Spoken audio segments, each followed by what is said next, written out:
श्री शिवाय नमस्तुभ्यम। ओम नमः शिवाय। अश्विन माह के शुक्ल पक्ष में पड़ने वाला प्रदोष का व्रत इस बार 15 अक्टूबर मंगलवार के दिन रखा जाएगा। मंगलवार होने के कारण इसे हम भूम प्रदोष व्रत कहेंगे। प्रदोष व्रत यदि सोमवार के दिन होता है तो शंकर भगवान कैलाश पर्वत पर निवास करते हैं। वहीं यदि प्रदोष व्रत मंगलवार के दिन आता है तो ऐसे में भगवान शंकर काशी में निवास करते हैं। वहीं यदि प्रदोष व्रत बुधवार के दिन आए तो ऐसे में भगवान शंकर अपने रजत भवन में रहते हैं। यदि गुरुवार के दिन आए तो भगवान शंकर गुरुवार के दिन गंगा स्थल पर निवास करते हैं। वहीं यदि प्रदोष व्रत शुक्रवार के दिन पड़ता है तो ऐसे में भगवान शंकर नीलकंठ पक्षी पर विराजित होते हैं। वहीं यदि शनिवार के दिन प्रदोष व्रत पड़े तो भगवान शंकर शमी के वृक्ष के नीचे निवास करते हैं। साथ ही यदि प्रदोष व्रत रविवार के दिन हो तो भगवान शंकर रविवार के दिन बिल्वपत्र के पेड़ के नीचे निवास करते हैं। इस बार प्रदोष व्रत मंगलवार के दिन है, इसीलिए भगवान शिव जी काशी में निवास करेंगे। प्रत्येक मनुष्य को अपने जीवन काल में एक बार प्रदोष व्रत अवश्य ही धारण करने चाहिए। एक बार के प्रदोष व्रत में कम से कम 11 प्रदोष व्रत या फिर 26 प्रदोष व्रत अवश्य ही करने चाहिए। यदि किसी कारणवश कोई व्यक्ति प्रदोष व्रत नहीं कर पाता है तो प्रत्येक प्रदोष में सायकाल के समय प्रदोष काल में उसे शिव जी की पूजा आवश्यक रूप से करनी चाहिए। साथ ही प्रदोष व्रत की कथा भी अवश्य ही सुननी चाहिए। ऐसा करने से असीम पुण्य की प्राप्ति होती है और भगवान शंकर का आशीर्वाद मिलता है। तो आइए आज हम सुनेंगे भूम प्रदोष व्रत की कथा। सूत जी कहते हैं कि अब मैं मंगल त्रयोदशी व्रत का विधान कहता हूँ। मंगलवार का दिन सभी प्रकार की व्याधियों को नाश करने वाला है। इस व्रत में व्रत करने वाले मनुष्य को एक समय गेहूं और गुड़ का भोजन करना चाहिए। इस व्रत के करने से मनुष्य के सभी प्रकार के पापों का नाश होता है, साथ ही रोगों से मुक्ति होती है। इसमें किसी भी प्रकार का संशय नहीं है। अब मैं आपको उस बुढ़िया की कथा सुनाता हूँ जिसने कि इस व्रत को किया और मोक्ष की प्राप्ति हुई है। अत्यंत प्राचीन काल की घटना है। एक नगर में एक बुढ़िया माई रहती थी। उसके मंगलिया नाम का एक पुत्र था। वृद्धा को हनुमान जी पर बड़ी श्रद्धा थी। वह प्रत्येक मंगलवार को हनुमान जी का व्रत रख के विधि के अनुसार उनका भोग लगाती थी। इसके अलावा मंगलवार के दिन न तो घर लीपती और न ही मिट्टी खोदती थी। इस प्रकार से मंगलवार के दिन व्रत रखते हुए उसे काफी समय बीत गया। तो हनुमान जी ने सोचा कि चलो आज मैं इस वृद्धा की परीक्षा लेकर देखता हूँ, यह सफल रहती है या असफल। ऐसा सोचकर हनुमान जी ने एक साधु का वेश बनाया और वृद्धा के द्वार पर जाकर पहुंच गए और वहां जाकर पुकारा कि है कोई हनुमान भक्त जो हमारी इच्छा पूरी कर सके। परंतु अंदर से कोई आवाज नहीं आई। हनुमान जी ने फिर से पुकारा कि क्या है कोई ऐसा हनुमान भक्त जो हमारी इच्छा पूरी कर सके। वृद्धा ने यह पुकार सुनी तो वह बाहर आई और कहने लगी कि महाराज क्या आज्ञा है। तब साधु वेशधारी हनुमान जी बोले कि मैं बहुत भूखा हूँ और भोजन करूँगा। तुम ऐसा करो, थोड़ी सी जमीन लीप दो। वृद्धा बड़ी दुविधा में पड़ गई। अंत में हाथ जोड़कर प्रार्थना करने लगी, हे महाराज, मिट्टी खोदने और लीपने के अलावा जो भी काम है मैं वह करने के लिए तैयार हूँ, परंतु आज मैं मिट्टी खोदना और लीपने का कार्य नहीं कर सकती हूँ। तब साधु महाराज ने कहा, ठीक है, लेकिन तुम मुझे वचन दो कि जो मैं कहूँगा तुम वह करोगी। तब बुढ़िया ने साधु महाराज को वचन दिया। तब साधु महाराज ने कहा कि तुम ऐसा करो, अपने बेटे को बुलाओ, मैं उसे उल्टा लिटाकर उसकी पीठ पर आग जलाकर भोजन पकाऊंगा। वृद्धा ने जब यह सुना तो उसके पैरों के नीचे से जमीन खिसक गई, मगर वृद्धा अपने वचन से बंधी हुई थी। उसने अपने पुत्र मंगलिया को पुकारा और साधु महाराज के हवाले कर दिया, मगर साधु महाराज यहीं पर नहीं माने। उन्होंने वृद्धा के हाथों से ही मंगलिया को उल्टा लिटवाया और उसकी पीठ पर आग जलवाई। आग जलाकर दुखी मन से वृद्धा अपने घर के अंदर चली गई। साधु महाराज ने फिर से वृद्धा को आवाज लगाई और बुलाकर कहा कि तुम मंगलिया को पुकारो ताकि वह भी आकर भोजन खा ले, क्योंकि भोजन पक चुका है।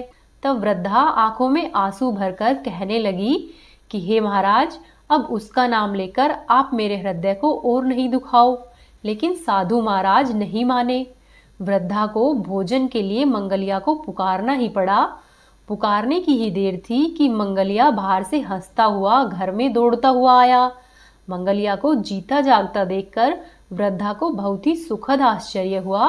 वह साधु महाराज के चरणों में गिर पड़ी और प्रार्थना करने लगी कि हे महाराज, अपने असली रूप में मुझे दर्शन दे।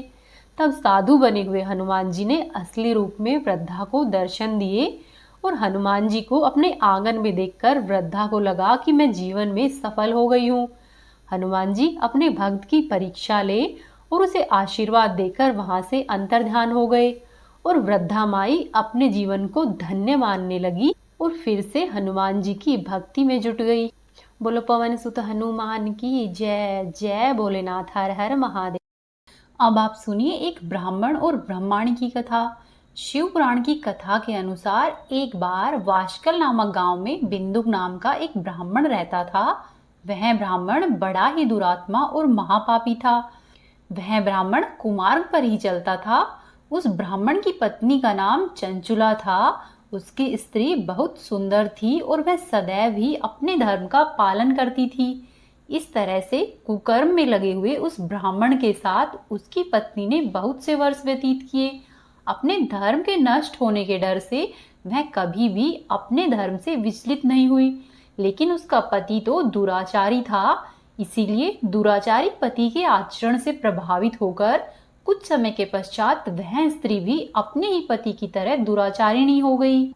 बहुत समय बीत जाने के बाद वह दूषित बुद्धि वाला दुष्ट ब्राह्मण समय के अनुसार मृत्यु लोक को प्राप्त होकर नरक में गया।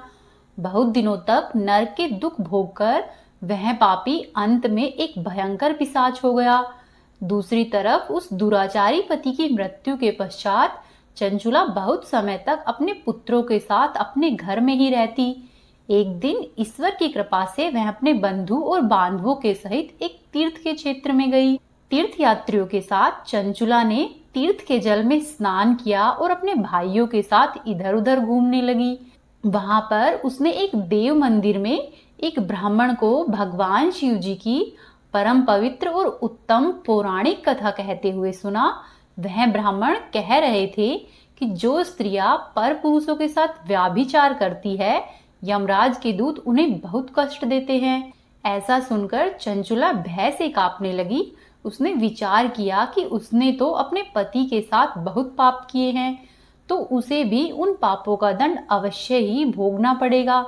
ऐसा सोच सोचकर उसे चैन नहीं था और उसने उस ब्राह्मण से विनती की कि हे प्रभु, आप मेरे ऊपर कृपा करें और मेरा उद्धार करें। मैं आपके प्रवचन सुनकर भय से कांप रही हूँ और इस संसार से मुझे वैराग्य हो रहा है। हे ब्राह्मण देव, मैंने जीवन भर दुराचार किया है। न जाने मेरे मरने के बाद मुझे कैसी कैसी घोर यातनाएं सहनी पड़ेगी और मेरा साथ कौन देगा। हे ब्राह्मण देव, यमराज के उन भयंकर दूतों को मैं कैसे देख पाऊंगी। हे प्रभु, आप मेरा कल्याण करें। चंचुला के इस प्रकार के वचनों को सुनकर वे ब्राह्मण बोले कि हे चंचुला, यह तो बड़े ही सौभाग्य की बात है कि भगवान शंकर की कृपा से शिव पुराण की कथा को सुनकर तुम्हारा मन समय पर ही सावधान हो गया है। हे चंचुला, पश्चाताप ही पाप करने वाले पापियों के लिए सबसे बड़ा प्रायश्चित होता है। साधु संतों ने भी पश्चाताप को ही समस्त पापों का नाश करने वाला बताया है और पश्चाताप से ही पापों की बुद्धि शुद्ध होती है। जो भी मनुष्य अनजाने में किए हुए पाप कर्मों का पश्चाताप करता है, वह समस्त भय से मुक्त होकर निर्भय हो जाता है। इसीलिए ब्राह्मण पत्नी, तुम विषयों से अपने मन को हटाओ और भक्ति भाव से भगवान शंकर की इन पावन कथाओं को नित्य प्रति सुनो। इस कथा को सुनने से तुम्हारे चित्त की शुद्धि होगी और तुम्हें मोक्ष की प्राप्ति होगी।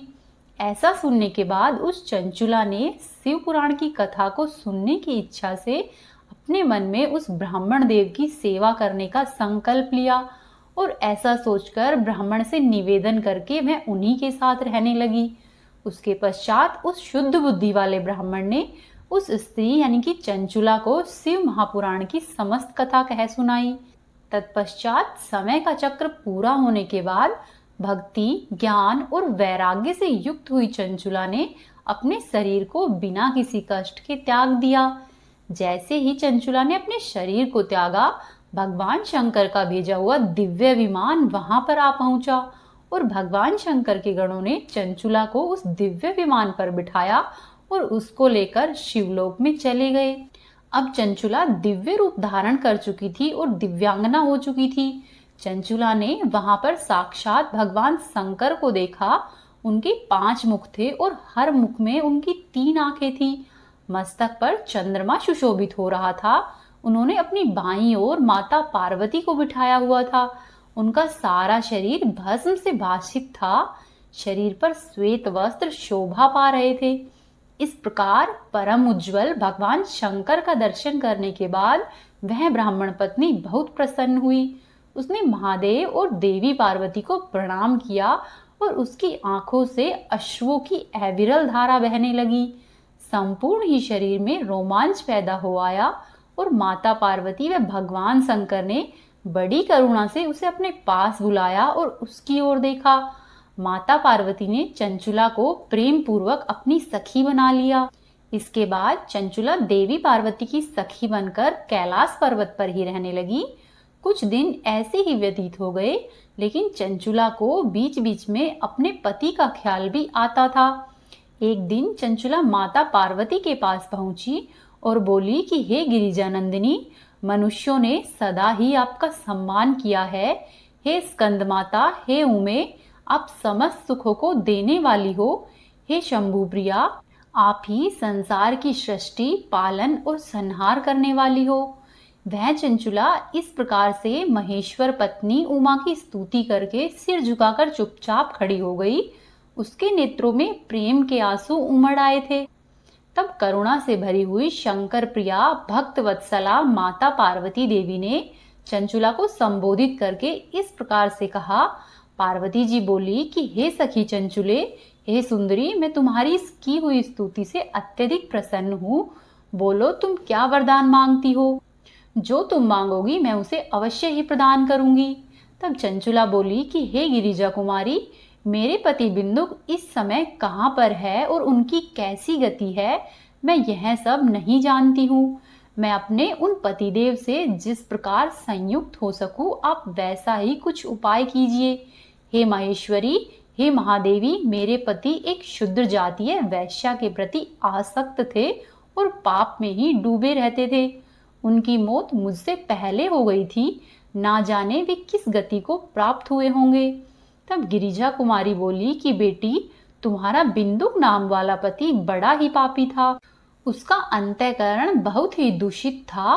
वैश्या का उपभोग करने वाला वह महामूढ़ मरने के बाद नरक में पड़ा और अनगिनत वर्षों तक नरक में अनेक प्रकार के दुख भोगकर वह पापात्मा अपने शेष पाप को भोगने के लिए विंध्य पर्वत पर पिशाच बनकर बैठा हुआ है।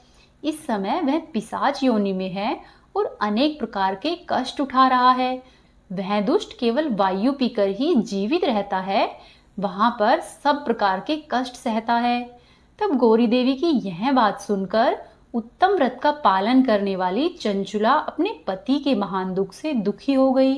फिर अपने मन को शांत करके उस ब्राह्मण पत्नी ने व्यथित हृदय से महादेवी को प्रणाम करके फिर से पूछा कि हे महादेवी, मुझ पर कृपा कीजिए और दूषित कर्म करने वाले मेरे उस दुष्ट पति का अब उद्धार कर दीजिए। हे महादेवी, मुझे कुछ ऐसा उपाय बताइए जिससे कि मेरे पति को उत्तम गति प्राप्त हो सके। तब पार्वती जी ने कहा कि तुम्हारा पति अगर शिव पुराण की पुण्यमयी उत्तम कथा को सुने तो सारी दुर्गति को पार करके वह उत्तम गति का भागीदार हो सकता है। अमृत के समान इन मधुर अक्षरों से युक्त देवी जी के वचन को सुनकर चंचुला ने हाथ जोड़कर मस्तक झुकाकर उन्हें बारंबार प्रणाम किया और अपने पति के समस्त पापों की शुद्धि तथा उत्तम गति की प्राप्ति के लिए पार्वती देवी से यह प्रार्थना की कि हे महादेवी, मेरे पति को शिवपुराण सुनाने की व्यवस्था करवा दीजिए। उस ब्राह्मण पत्नी के बार बार प्रार्थना करने पर शिवप्रिया पार्वती जी को बड़ी दया आ गई। उन भक्त वत्सला महादेवी जी ने भगवान शिव की उत्तम कीर्ति का गान करने वाले एक गंधर्वराज तुम्बरु को बुलाकर उनसे प्रसन्नता पूर्वक कहा कि हे तुम्बरु, तुम्हारी भगवान शिव में प्रीति है। तुम मेरे मन की बातों को जानकर मेरे अभिष्ट कार्यों को सिद्ध करने वाले हो, इसीलिए मैं तुमसे एक बात कहती हूँ जिससे कि तुम्हारा कल्याण हो। तुम मेरी इस सखी के साथ शीघ्र ही विंध्य पर्वत पर जाओ। वहां पर एक महाघोर और भयंकर पिशाच रहता है। उसका वृतांत तुम आरंभ से ही सुनो। मैं तुम्हें प्रसन्नता पूर्वक सब कुछ बताती हूँ। पूर्व जन्म में वह पिशाच बिंदुक नामक ब्राह्मण था। मेरी इस सखी चंचुला का पति था, परंतु वह दुष्ट वैश्यगामी हो गया। संध्या और स्नान आदि नित्य कर्म छोड़कर अपवित्र रहने लगा। क्रोध के कारण उसकी बुद्धि पर मूर्खता छा गई थी। वह कर्तव्य में विवेक नहीं कर पाता था। वह बिना खाने योग्य पदार्थ को खाता, सज्जनों से द्वेष रखता और दूषित वस्तुओं का दान लेता। यह उसका स्वाभाविक कर्म बन गया था। वह अस्त्र और शस्त्र लेकर हिंसा करता, बाएं हाथ से खाता, दीनों को सताता और क्रूरता पूर्वक पराये घरों में आग लगा देता था। चांडालों से प्रेम करता और प्रतिदिन ही वैश्या के संपर्क में रहता था। वह बड़ा ही दुष्ट था। वह पापी अपनी पत्नी का परित्याग करके दुष्टों के संग में ही आनंद बनाता था। वह मृत्यु के बाद दुराचार में ही फंसा रहा। फिर अंतकाल आने पर उसकी मौत हो गई। वह पापियों के भोग स्थान घोर यमपुर में गया। वहां पर बहुत से नरकों का उपभोग करके वह दुष्टात्मा जीव इस समय विंध्य पर्वत पर पिशाच बना हुआ है। वहीं पर वह दुष्ट पापों का फल भोग रहा है। तुम यत्न पूर्वक शिव पुराण की उस दिव्य कथा का वहां पर जाकर प्रवचन करो। कथा को सुनने से उसका हृदय शीघ्र ही समस्त पापों से शुद्ध हो जाएगा और वह प्रेत योनि का परित्याग कर देगा। उस दुर्गति से मुक्त होने पर बिंदुक नामक पिशाच को मेरी आज्ञा से विमान पर बिठाकर तुम भगवान शिव के समीप ले आना। पार्वती जी के इस प्रकार से आदेश देने पर गंधर्वराज तुमरु मन ही मन बड़ा प्रसन्न हुआ और उसने अपने भाग्य की सराहना की। तत्पश्चात उस पिशाच की सती साध्वी पत्नी चंचुला के साथ विमान पर बैठकर नारद जी के प्रिय मित्र तुमरु वेग पूर्वक विंध्याचल पर्वत पर जा पहुंचे, जहां पर वह पिशाच रहता था। वहां उन्होंने उस पिशाच को देखा। उस पिशाच का शरीर विशाल था, दाढ़ी बड़ी हुई थी। वह कभी हंसता, कभी रोता, कभी उछलता था। उसकी आकृति बड़ी विकराल थी। भगवान शिव की उत्तम कृति का गान करने वाले महाबली तुमरु ने उस भयंकर पिशाच को अपने पासों में बांध लिया। उसके बाद तुमरु ने शिव महापुराण की कथा को बांचने का निश्चय किया और मंडप आदि की रचना की। इतने में ही संपूर्ण लोकों में बड़े ही वेग से यह प्रचार हो गया कि देवी पार्वती की आज्ञा से एक पिशाच का उद्धार करने के लिए शिव महापुराण की उत्तम कथा तुमरु के द्वारा विंध्य पर्वत पर सुनाई जा रही है। तो फिर उस कथा को सुनने के लिए बहुत से देवर्षि शीघ्र ही वहां पर आ पहुंचे। तब विंध्य पर्वत पर बड़ा ही अद्भुत और कल्याणकारी समाज जुट गया। फिर तुमरु ने उस पिशाच को पासों में बांधकर आसन पर बिठाया और अपने हाथ में वीणा ली और वीणा लेकर गौरीपति शिव शंकर की कथा का आरंभ हुआ। तुमरु ने सातों संहिताओं के सहित शिव पुराण की पूरी कथा का प्रेम पूर्वक श्रवण कराया।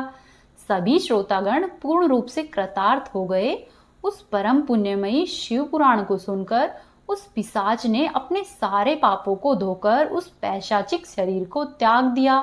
फिर तो शीघ्र ही उसका रूप दिव्य हो गया। अंग कांति गौरवर्ण की हो गई। शरीर पर श्वेत वस्त्र तथा सब प्रकार से सुशोभित आभूषण उसके अंगों को प्रकाशित करने लगे। वह त्रिनेत्रधारी चंद्रशेखर रूप हो गया। इस प्रकार दिव्य देह धारण करके वह बिंदुक अपनी प्राण वल्लभा चंचुला के साथ स्वयं पार्वती वल्लभ भगवान शिव जी का गुणगान करने लगा। उसकी स्त्री को इस प्रकार से सुशोभित देखकर वे सभी देवर्षि बड़े ही आश्चर्यचकित हुए। उनका चित्त परम आनंद से परिपूर्ण हो गया।